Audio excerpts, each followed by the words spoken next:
Good morning. So I got to the farm this morning and we have an antifreeze leak on our truck. Not quite sure what the problem is, but we called the local truck shop and we're going to take it to them to have them look at it. There's a gasket, something down in there that seems to be leaking. But when we went to start it up to drive it down there, it won't start. It started and ran for a couple of seconds and then it seems to have not locked up the engine, but it just won't turn over and start. So again, I'm not a truck guy, don't know what's wrong with it, but we're gonna have it towed down to those guys. They can fix it. So but the good news is I think we're gonna shell some corn today. So first thing I'm gonna do is get the combine out of the back of the shop, go fuel it up, because if you remember when we finished last week, we're out of fuel. So we'll get that done and then we'll get this truck taken care of, and hopefully later this morning we'll be shelling corn. Who left all that mud on our floor? So I've got 0 bars left in the fuel tank. Any guesses as to how many gallons it's going to take to fill that up? My guess is 325 gallons. So the tow truck's here to get our truck out of the shop. Got to tow it out because he wants to hook up from the backside, obviously. He's not sure, but he thinks that there is coolant in our exhaust, which means our EGR valve is bad. So isn't that fun? Emission stuff. These polar bears better be happy.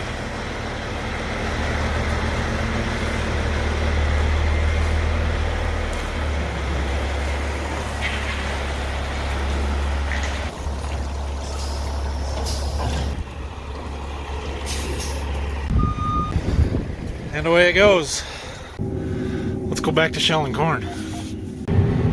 Looks a little wet out here yet. Whoops. Got her just a little full. See, the nice thing about these powerful grain tank extensions out there is that when you do get over full and the corn spills out the top, it falls down on the side and not on top of the cab. So I don't get cab corn with this combine. Okay, Dad came back and wanted to see what was going on, so I guess he wanted to run the combine maybe? I don't know. He's in the combine, so I jumped in the grain cart. We're opening up another little field here at home, doing some end rows at the moment, and it has started to rain. It doesn't look like it's going to be much. Hopefully we'll just keep going right through it, so we'll see how this goes. So Dad and I were just debating about whether we should be unloading on the go, driving the tractor out here in the mud, or just park it on the end of the field. Auger and slow with the high moisture corn. And he says, well, there's a deer stuck 20 rows over there up to his knees. He can't move because it's so muddy. We better just park it. I thought it was pretty funny. So I'm going to park it here. Let's go see if he's throwing all the corn right out the back or if we're actually catching it. There are a few kernels out here. It's not too bad. I'm not going to complain about it. This corn is still really wet. We're still pushing 27 to 30%. And the reality of it is, it's just really hard to do a good job with the combine when your corn is that wet. It doesn't want to come off the cob very easy. Kernels are soft, so they get ground up. So we're trying to keep the fines down, get a good clean sample, and keep it in the machine. And those three things all kind of take opposite settings to do a little bit. And so it's a struggle, but you balance it and do the best you can. There are some rather impressive ears out here. I didn't count it, but that is a lot of rows around. So Dad's gonna keep running the combine here. We don't have a ton left in this field. It was only a 22-acre field to start with, so not a lot anyway. It's lunchtime. I'm gonna go get something to eat real quick while he's running that. And then I'll come back and he should be about done with this field. The only thing we've got left right here is that stuff up there. That is that corn plot that I had. It's not a variety trial. What I've got out there are some different population trials, starter trial, different rates of our starter fertilizer, and also nitrogen rate. So yeah, not super critical that we get yield data off of it, but I would like to. I did it. So we're going to take the time this afternoon to weigh that stuff out, take samples, and get some data from that. Okay, Dad's still finishing up shelling that field. I got a couple of minutes here, so I'm going to get my signs pulled out from where this plot is so that they're not in the way. So I was picking up them signs, and Dan just called me. Said that he stopped getting the GPS signal, which isn't even really a thing that the computer says, so I don't know what's going on. It's not mapping. He doesn't care about the data, but I do, so I'm going to go make sure we get it fixed and figure out what the heck the problem is. Okay, for some reason, the GPS receiver just acted like it wasn't plugged in. I don't know why. All I did was restart the combine, unplug the GPS receiver, and plug it back in, and it came back up. It says it has good signal now, so not a big deal. All that happened is we lost a round worth of yield data there, and in the grand scheme of things, is it important? No. But if I would have been in the combine when it happened, I would have stopped when it happened, restarted the combine, and tried to fix it. Dad just keeps going, so it is what it is. No big deal. We'll survive. He's got 2 more rounds to finish this field, so I'm going to get the rest of them signs picked up, and then we'll do this plot. Okay, I'm just getting started on this plot up here. The first 4 entries that I have here on this side of the plot are population differences. So I planted the first one at 27,000 plants per acre, the second one at 30,000 plants per acre. The one I'm harvesting right now is at 33,000 plants per acre, which is pretty close to what we would normally plant standard.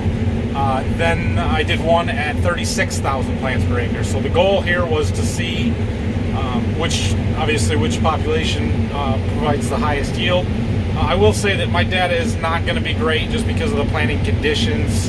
I had a lot of coon damage and stuff, so it may skew the results, but we're still going to get some data off of it. So I'll show you the rest of the process. I know we did it with the beans, but it's a little bit different with corn. So first step is to make the combine pass and harvest the 8 rows for this one. Some of the other stuff I'm going to actually do a full round of 16 rows, but for right now we're taking 8 rows, then we head back to the grain cart to dump it and weigh it. Okay, so before I unload this into the grain cart there and get a weight on it, I need to take a sample. And I didn't do this with the beans because I was just using the moisture off the yield monitor, but with the corn I would like to be a little bit more accurate, and I also want to get test weight just in case there's some differences in the grain quality on this. So basically I take my bag, and we've got this little inspection hole here that leads right into the grain tank, and so I'll just reach in there and fill up my bag. Once I've got a pretty good bag full, I will close that up and then zero my scale, and then we hit the unload button. There's not a lot of grain in there, so it doesn't take very long to unload. And once it's empty, we shut the unloading auger off and write down the weight from our scale.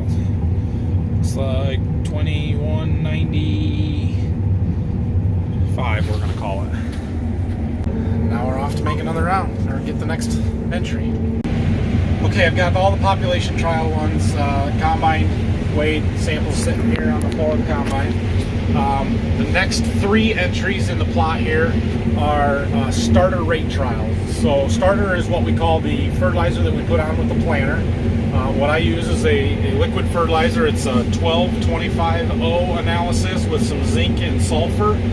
Basically what that means is it's 12% nitrogen, 25% phosphorus. I think it's 2% sulfur and 0.5% zinc.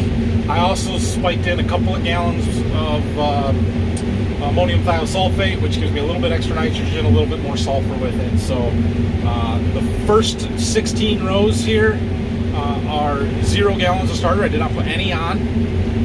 Then I put 10 gallons per acre on, and then I put 20 gallons per acre on. So we'll harvest all 3 of them separate and see what kind of a yield difference that made.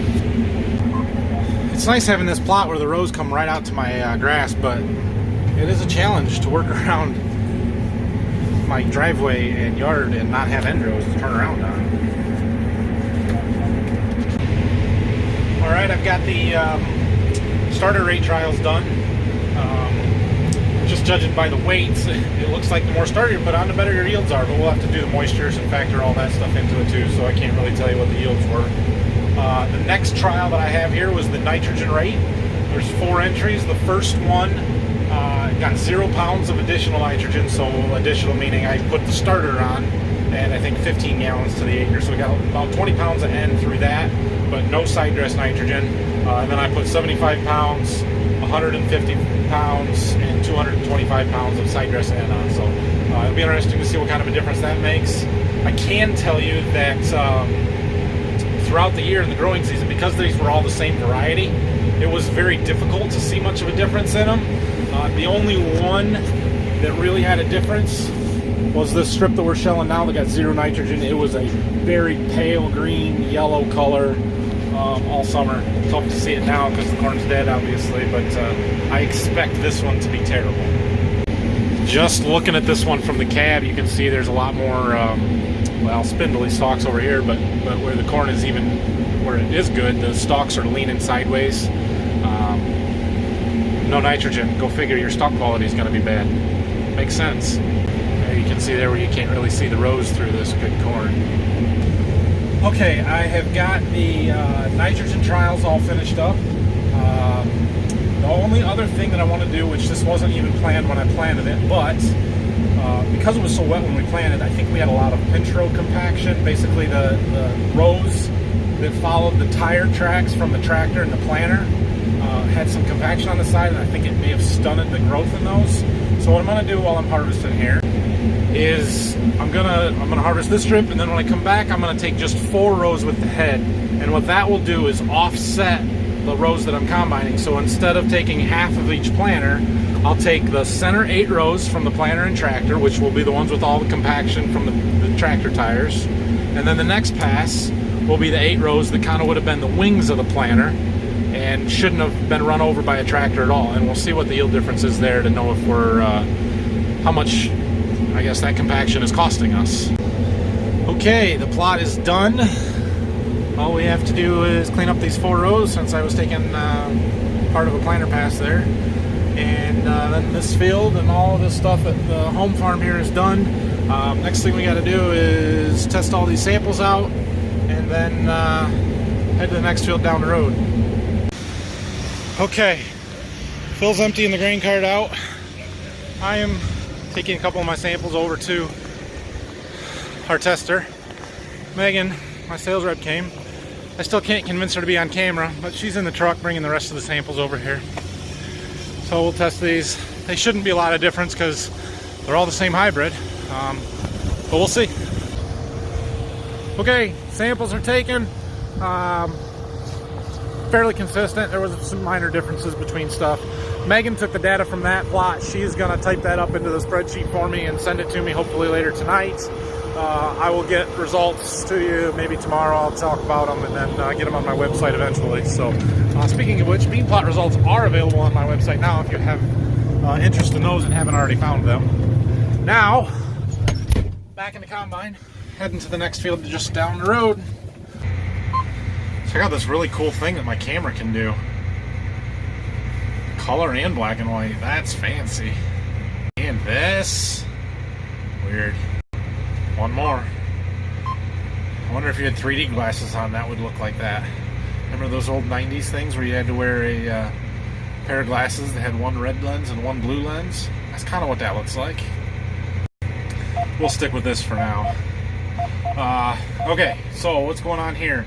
We have moved. Obviously, I am running the grain cart at the moment.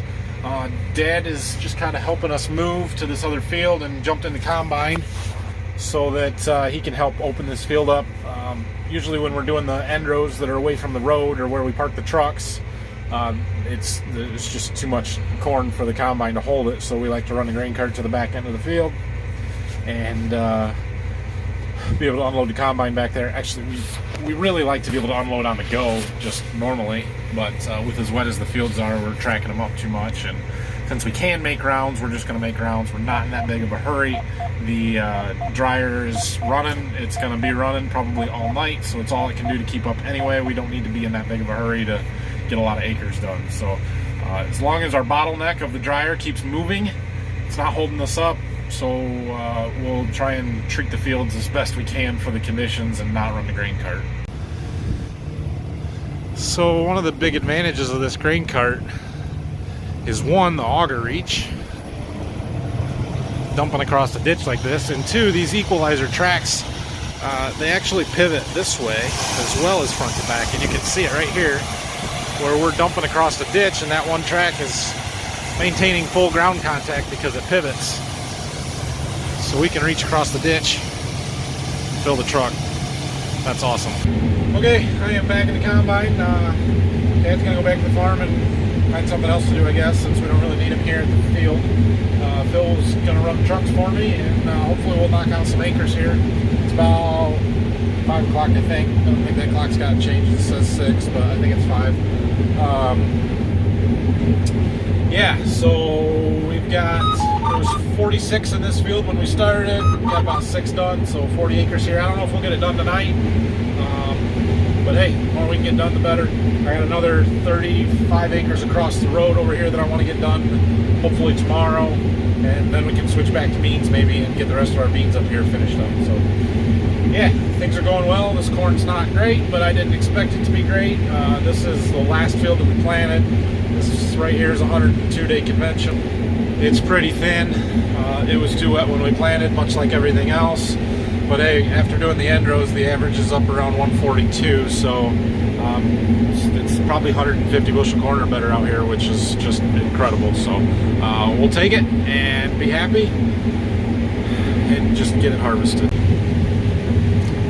Dinner time. Beef jerky. It's delicious. You guys know how some companies have a constant obsession of making things that we already like better? For example, Pizza Hut and other pizza companies for some reason think that they need to improve upon pizza. People already like it. It drives me crazy, right? I found an exception to that. When Reese's decided to put the pieces in the Reese's Peanut Butter Cups, best thing ever. Thanks to Megan for bringing this to me. This is my dessert after my beef jerky dinner, and they are fantastic. Well done, Reese's. They didn't even pay me to say that. Although, Reese's, if you're watching, a year's supply would be appreciated. More coon damage. See that? That's a problem. I was shelling, and there was some down corn from the coon that I probably should have just lifted up and went over, but I was trying to get some of that picked up, and I caught a snout on something, bent it under. That one is no good. I think I've got one in the barn that may be slightly damaged but usable, so I'm gonna have to go back and see what we've got. That's a bummer, but not the end of the world. We'll get it fixed. Yeah, that's not good. So I need a wrench for that. Not sure if I got one on the combine or not. I'm also gonna have to get this bolt out. Okay, I've got to take some bolts out to get that snout off there. Sorry. Decided the easiest thing to do is to actually just take it back to the farm. So I took the whole thing off. There you can see it's gone. Dad came down with his truck. It's in the back of his truck. We're gonna take it back there, see if we can't fix it, bring it back. Okay, it took about 45 minutes, but we had everything we needed to fix that. You can see it's a little bit different. The snout is actually, I think, from our old head, an old 893. So the shape is a little bit different, but it was the right width and it made it work. So I'll buy the right one and replace it when we get a chance. But for right now, to just run it, it works. So we are good to go, I guess. My wife tried to FaceTime me during that little ordeal, so I need to call her back and apologize for being a little bit short. This is what happens when you try and FaceTime with a 1 and a 2-year-old before bedtime. What? I got nothing.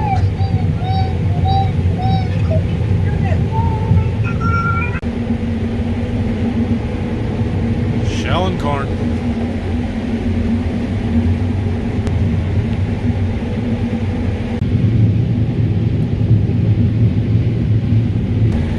You know what sucks? When everything's going well, shelling corn, taking bushels out, getting acres done. It's about 9:30, and the guys you're working with, my uncle, calls on the radio and says, "You want to fill that truck and quit for the night?" No, I don't want to fill that truck and quit for the night. I got 14 acres left. Let's finish the field. So I'm going to fill that truck and quit for the night. Actually, I'm probably going to fill that truck in the grain cart and hope that I get done. But I don't think it'll quite all fit. So we'll see. Go for a little bit yet. Not probably quite going to get done. That's okay. You know how I know this corn is wet? Because it stands up like that in the grain cart.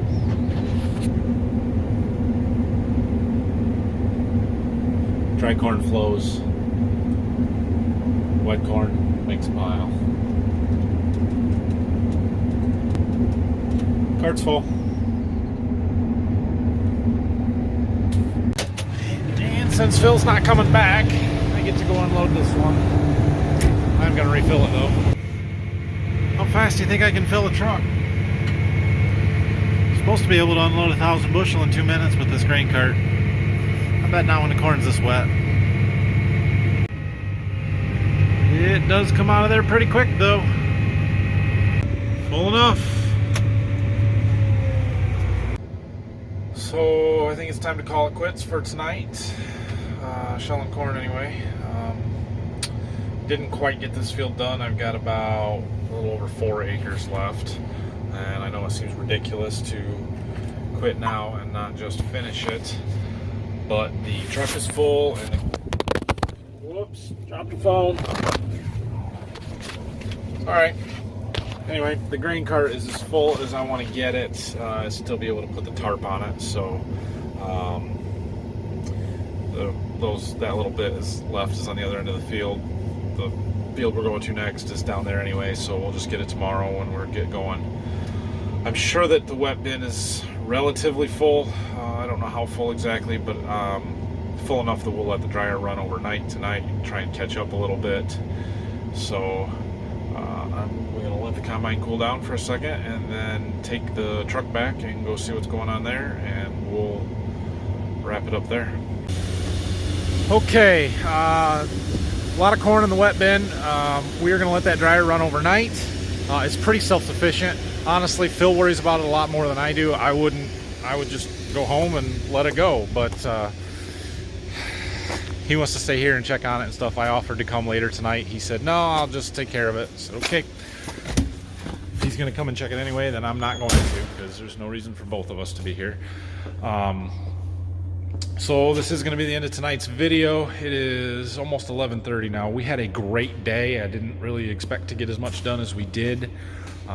Did about 75 acres, part of that being that plot, which always takes longer. So I am happy with that. We'll see what tomorrow brings.